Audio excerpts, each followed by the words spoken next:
What if I told you? The real reason for today's epidemic of depression isn't what you think. It's not just stress, or social media, or even trauma. It's this one silent mistake that almost everyone is making today. And it's hiding in plain sight. Welcome to Health and Wellness Podcast, a space where we bring the silent truths of life into the light. In today's audio podcast, with heartfelt subtitles to guide you, we're diving into a truth that seldom makes the headlines, yet silently steals the joy from millions of lives every day. If you've ever felt lost, heavy, or quietly broken, this might be the healing you never knew you needed. Because right now, two of the most powerful forces in your life are going completely unused, and if we don't change that, we're not just losing our health, we're losing our humanity. In today's world, we wake up to phone screens, not sunlight. We walk on concrete, not soil. We scroll for hours, but haven't moved our bodies in days. There's an energy in every human being, meant for action and for emotion. These two are being completely ignored. And this simple disconnection is becoming the root cause of depression, anxiety, and chronic fatigue, especially in children. Think about it. When was the last time you played, like a child?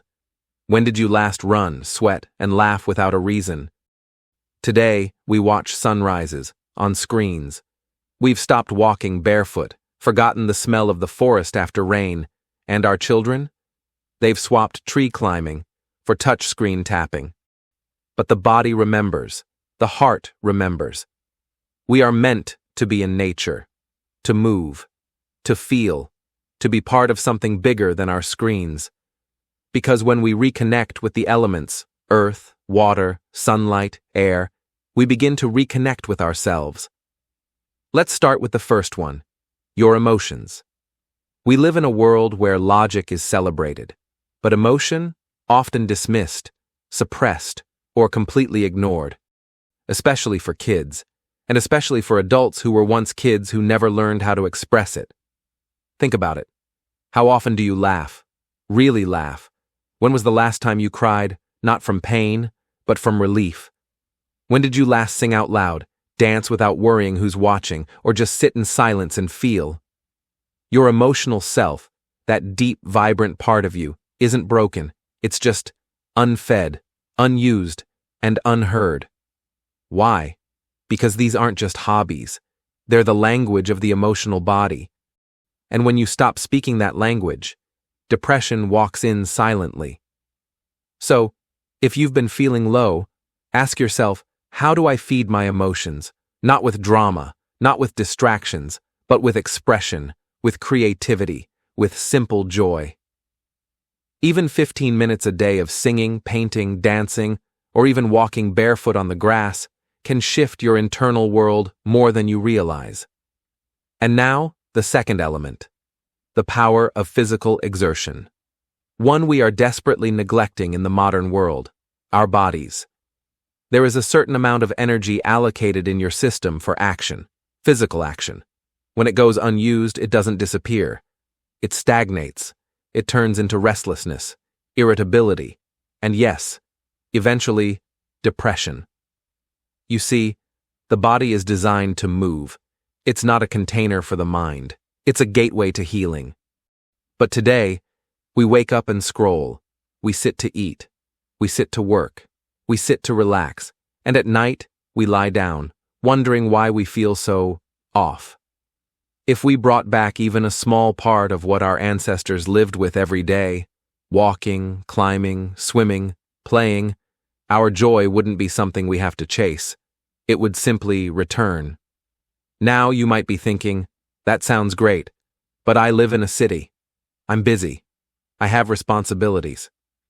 You don't need to disappear into a forest, but you do need some connection to nature. Your physiological and psychological health depend on how much you're exposed to the elements: water, sunlight, soil, air. Take your kids for a walk in the jungle, not the mall. Watch the sunrise with your own eyes, not your phone's camera. Sit by a tree, feel the wind, touch water that isn't from your tap. These simple acts bring your body and mind back into balance. They remind you that you're not just a machine designed to produce and perform. You are life, and life belongs in nature. And what about what you're putting into your body? In the yogic tradition, food isn't just fuel, it's intelligence. It determines how clear your mind is, how stable your emotions are, and how light or heavy your energy feels. And the word health comes from whole. You can't be truly healthy if only your body works, but your mind suffers. Or if your mind is sharp, but your emotions are numb.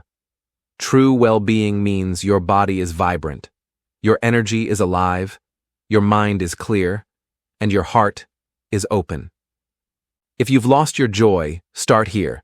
Move your body, express your emotions, reconnect with nature, eat consciously. You don't need to fix yourself, you just need to remember yourself. And if this message touched you, share it with someone who may be silently hurting. You never know whose life you might help shift back into light. This is not just a video, it's an invitation to come back home to yourself.